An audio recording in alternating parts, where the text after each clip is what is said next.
जहां एक तरफ उद्धव ठाकरे के राजनीतिक संकट कम होते नजर नहीं आ रहे हैं, तो वहीं दूसरी ओर बीजेपी उन्हें घेरने में कोई मौका नहीं छोड़ रही है।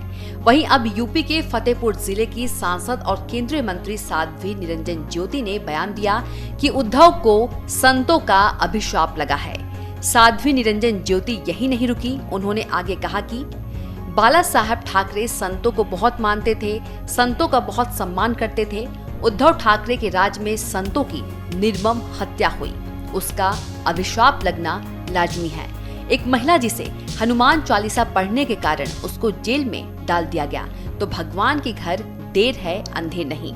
यह बयान साध्वी निरंजन ज्योति ने फतेहपुर के एक कार्यक्रम में पहुंची थी। उस दौरान पत्रकारों के सवाल पर यह बयान दिया। साध्वी ज्योति यही नहीं रुकी, उद्धव के गठबंधन वाली सरकार पर भी निशाना साधने से नहीं चुकी। उन्होंने उद्धव ठाकरे पर निशाना साधते हुए कहा कि आज बाला साहब ठाकरे नहीं है, वह कांग्रेस को फूटी आंखों नहीं देखना चाहते थे। वह कट्टर हिंदुत्ववादी थे, लेकिन आज वह शिवसेना नहीं है। शिवसेना सत्ता के लिए विपरीत विचारधारा के साथ जाकर बैठ गई है। इस सियासी संकट के बीच उप मुख्यमंत्री केशव प्रसाद मौर्य ने भी शिवसेना पर निशाना साधा है कि बाला साहब जिंदा होते तो कभी भी कांग्रेस एनसीपी के साथ शिवसेना का गठबंधन हो ही नहीं सकता था, और यह बात सच भी है। शिवसेना सुप्रीमो रहे बाला साहब ठाकरे के निशाने पर कांग्रेस और एनसीपी हमेशा से रहते थे। सोनिया और राहुल गांधी पर भी बाला साहब ने कई बार कटाक्ष किया था।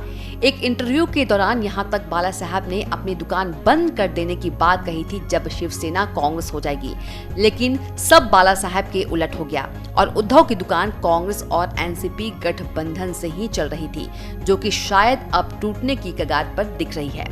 वहीं शिवसेना के कांग्रेस और एनसीपी से हाथ मिलाने के बाद से ही बीजेपी उनकी पार्टी शिवसेना को निशाने साध रही है कि शिवसेना वह पार्टी नहीं है कट्टर हिंदुत्ववादी की जब बाला साहब के वक्त थी। वहीं उद्धव ठाकरे ये बात कुछ महीने पहले भाजपा के लिए बोल चुके हैं कि भाजपा के पास हिंदुत्व का पेटेंट नहीं है। उन्होंने दावा किया कि शिवसेना के दिवंगत सुप्रीमो बाला साहब ठाकरे ने भाजपा को दिखाया था कि भगवा और हिंदुत्व के मेल से केंद्र की सत्ता हासिल करने में मदद मिल सकती है।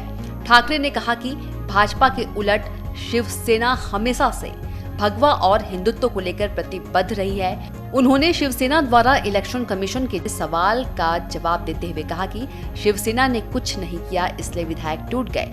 आरोप तो कोई किसी पर भी लगा सकता है। साध्वी ने कहा कि हम आरोप लगा सकते हैं, चुनाव तो हम लोगों के साथ मिलकर लड़ा था और जिसके खिलाफ चुनाव लड़े वही जाकर खुद बैठ गए, जिसकी वजह से वह शिवसेना से नाराज हैं और वह स्वयं कह रहे हैं कि हमारा अपहरण नहीं किया गया है, लेकिन उद्धव अपहरण का आरोप लगा रहे हैं। इसके साथ ही साध्वी ने कहा कि वह अपने विधायकों से पूछे कि वह नाराज क्यों हैं।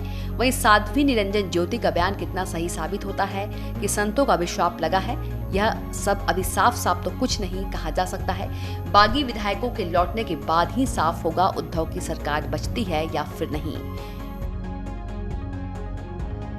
Video desk अमरउजाला.com।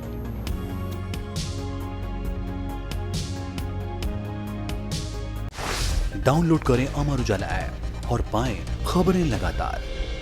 अगर आप ये वीडियो YouTube पर देख रहे हैं तो हमारे चैनल को सब्सक्राइब करें और बेल आइकन को दबाना ना भूलें। अगर आप Facebook पर ये वीडियो देख रहे हैं तो हमारे पेज को लाइक करें।